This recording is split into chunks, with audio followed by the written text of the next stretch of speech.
আয়ুৰ্বেদে আনিছে আশাৰ বতৰা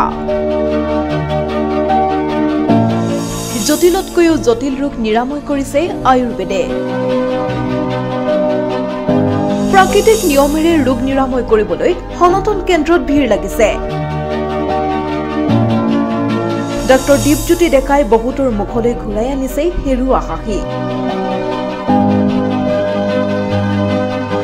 কিডনী ৰোগৰ পৰা সুফল পাই সুখৰ হাঁহি মাৰিছে তিলক মহন্তই এতিয়াৰে পৰা চিকিৎসাৰ বাবে চিন্তা কৰিব নালাগে অতি সহজতে কম মূল্যতে জটিলতকৈও জটিল ৰোগৰ নিৰাময় কৰিব পাৰিব ব্যয়বহুল চিকিৎসাৰ কথা চিন্তা কৰি হাবাথুৰি খাব নালাগে প্ৰকৃতিয়ে আমাক দিয়া বিধানৰ জৰিয়তে আমি আৰোগ্য লাভ কৰিব পাৰো যে সময়ত আধুনিক চিকিৎসা কৰিবলৈ গৈ টকাৰ কাৰণে থমকি ৰবলগীয়া হৈছে বহুজন সৰ্বশ্ৰান্ত হ'বলগীয়া হৈছে ঠিক সেই সময়তে বহু লোকৰ জীৱনলৈ আশাৰ ৰেঙনি কঢ়িয়াই আনিছে আয়ুৰ্বেদিক চিকিৎসাই হয় ঠিকে শুনিছে আয়ুৰ্বেদিক চিকিৎসা কৰি বহু লোকক আৰোগ্য কৰাই চৰ্চালৈ ৰাখিছে এজন চিকিৎসক ডক্টৰ দীপজ্যোতি ডেকা দীৰ্ঘ সময় ধৰি কিডনী ডায়াবেটিছৰ দৰে ৰোগত আক্ৰান্ত ব্যক্তিক আয়ুৰ্বেদিক চিকিৎসাৰ জৰিয়তে সুস্থ কৰি তুলিছে ডক্টৰ দীপজ্যোতি ডেকাই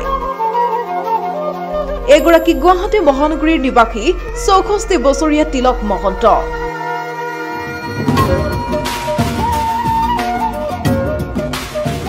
২০ বছৰৰ পৰা ডায়াবেটিছত আক্ৰান্ত হৈ অহাৰ লগতে শেহতীয়াকৈ হাৰ্ট আৰু কিডনীৰ ৰোগতো আক্ৰান্ত হৈছে তিলক মহন্ত বিশেষকৈ কিডনীৰ ৰোগত লোকসকল কেনেদৰে সৰ্বশ্ৰান্ত হৈ পৰে সেই কথা অৱগত তিলক মহন্তৰ সেয়েহে আৰু অধিক পলম নকৰি কিডনীৰ চিকিৎসাৰ বাবে কাকচাপিল পাঠশালাস্থিত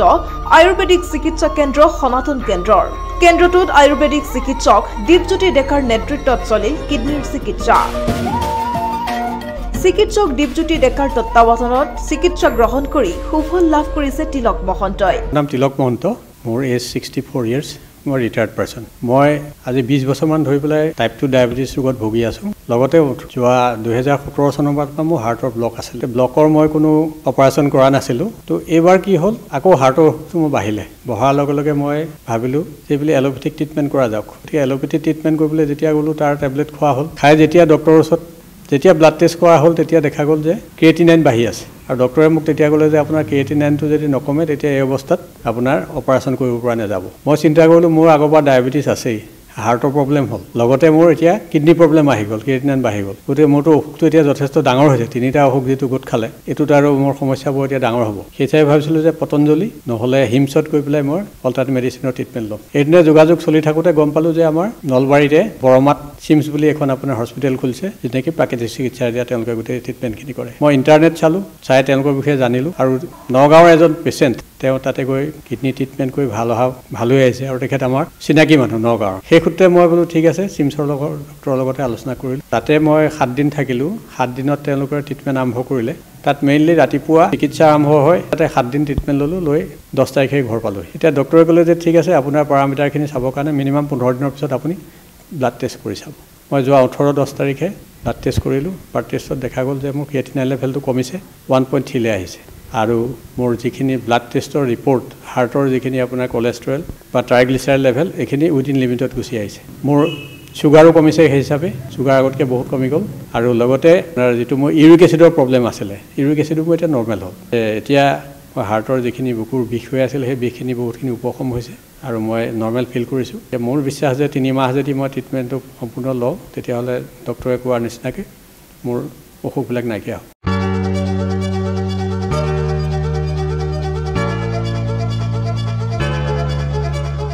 আপুনিও যদি কিডনী ডায়াবেটিছ ৰক্তচাপৰ দৰে ৰোগত আক্ৰান্ত হৈ আছে আৰু আধুনিক চিকিৎসা কৰি ভাগৰি পৰিছে তেনেহলে আপুনিও কাষ চাপিব পাৰে সনাতন কেন্দ্ৰৰ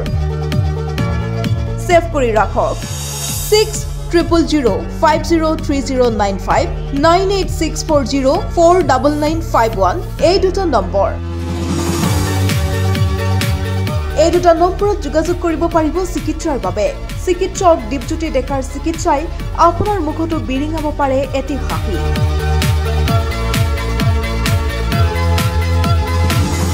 ডেস্ক প্ৰতিবিম্ব লাইভ।